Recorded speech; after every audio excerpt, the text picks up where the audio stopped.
Hi folks, Trenton Bennett here, and I'm often asked about my studio, my setup, and all of that, so I thought I'd make this short 360-degree video to let you look around and get a guided tour. This is my space, and if you're on a computer or a phone or a tablet, you can use your finger to look around, or your mouse, or you can even turn your phone or tablet and look around the room all you want while I walk you through it. So this 10-foot by 11-foot space was acoustically treated with the help of George the Tech Whittam. He's one half of the VoiceOver Body Shop, which, if you're not familiar with that, you should check that out on YouTube or on vobs.tv, which is their website.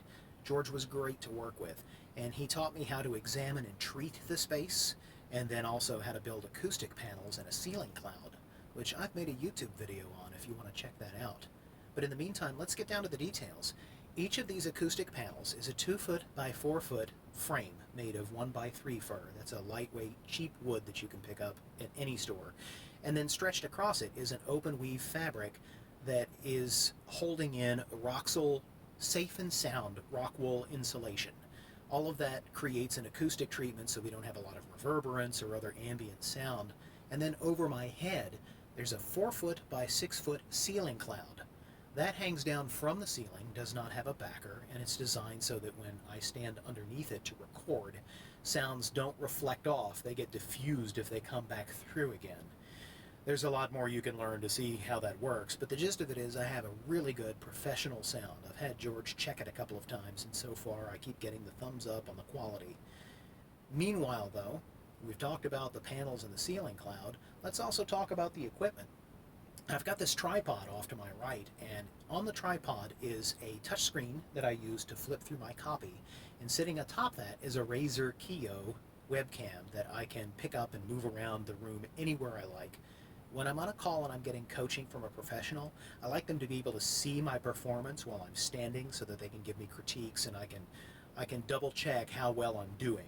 I learn better that way. We all do, really. And at the same time, this pile tripod that's designed to hold like a heavy PA or anything else can easily hold the weight of 3 different arms for microphones that I can move in and out, as well as the touch screen. So on the left is the Audio-Technica AT2020 USB plus mic in an overhead position.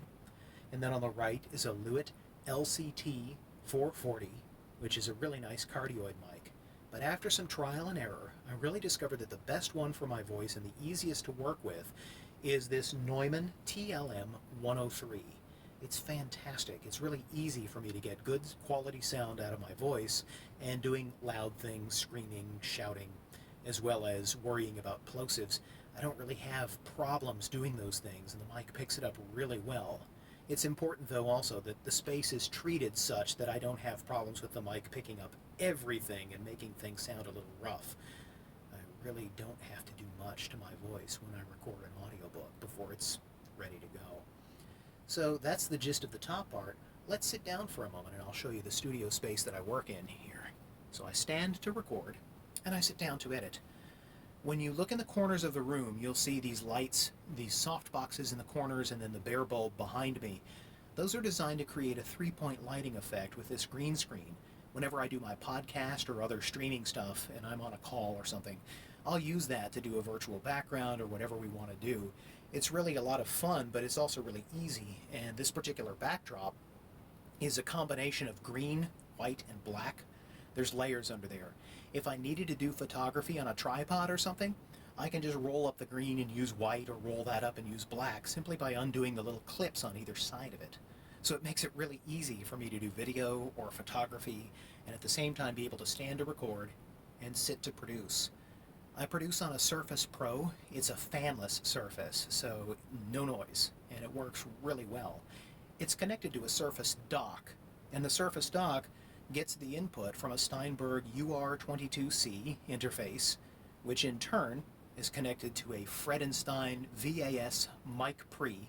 That's a preamp that brings a little more oomph to that mic, and it works really well. I did that after chatting a little bit with Sweetwater and doing a little bit more research online. It turned out that a preamp made just the right amount of difference to make the sound just right. Dialed it in the way I wanted it, and I'm pretty happy with that. Over there on the tripod also, there's a MacBook and an iPad. I can work on Mac. I typically don't just because this fanless configuration for the Surface is much easier, but I can go either direction. And then when I'm sitting here and I'm doing a podcast show or a Zoom call, the red sock mic you see here is another Audio-Technica AT2020 USB Plus. It's a very good USB microphone, and the sound is great for pretty much anything. I prefer the Neumann for audiobooks and professional voiceover, but for podcasting, that one works really good. I've got a stool over there in the corner that I can sit down with. I've got a Rodecaster Pro. Originally, we thought that maybe when we were doing our podcast, Steve might come over and he'd sit on the other side of the table, and we'd have a couple of those Audio-Technica ATR 2100 mics hooked up, and I'd use the Rodecaster Pro to get everything just right, and we'd do our shows here, and then COVID happened, so now we do our stuff mostly by Zoom, or sometimes I go see him. But I'm sure I'll find another use for the Rodecaster Pro. It's a pretty cool piece of equipment. So, what about these bookshelves?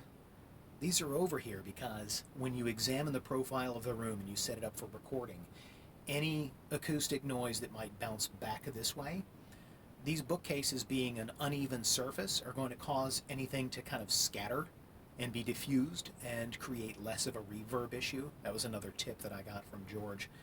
And that turned out to work out really well because I like books, I like reading, and I have a few that are kind of cool. I really enjoy having them in here. Makes it a little bit cozier. There's one other thing that I think is worth mentioning, and that's that when we built this house, there's different kinds of air conditioning specs you can get now. There's like a standard and a gold and a platinum. Platinum is like really expensive, but we upgraded to the gold, and the air conditioning here is really, really quiet. It's made a huge difference. I don't really have to worry about turning it off when I'm recording, because most of the time the fan's not running, and when it is, it's many decibels quieter than a standard. That said, though, when it comes to outside noise, I also chose a room that is up against a side where the neighbor's home has no windows. It's just a straight wall. It's as far removed from the HVAC units outdoors that handle air conditioning as can be, so there's no noise there. And we're back set from the main roads in our neighborhood, so although I could block the window that you see over there, George had kind of mentioned that probably isn't going to be necessary unless outside sound becomes a problem, and it hasn't. I really don't hear anything in this neighborhood. So instead, I've got this sound dampening curtain, and they came in a pair, so I doubled it up. There's 2 layers of sound dampening curtain over that window. And the only other thing I'll mention is down here on the floor. That's a Molecule air filter, Molekule. I use that when I'm not in here to just kind of keep the air fresh and sweet, so when I walk in, everything's nice.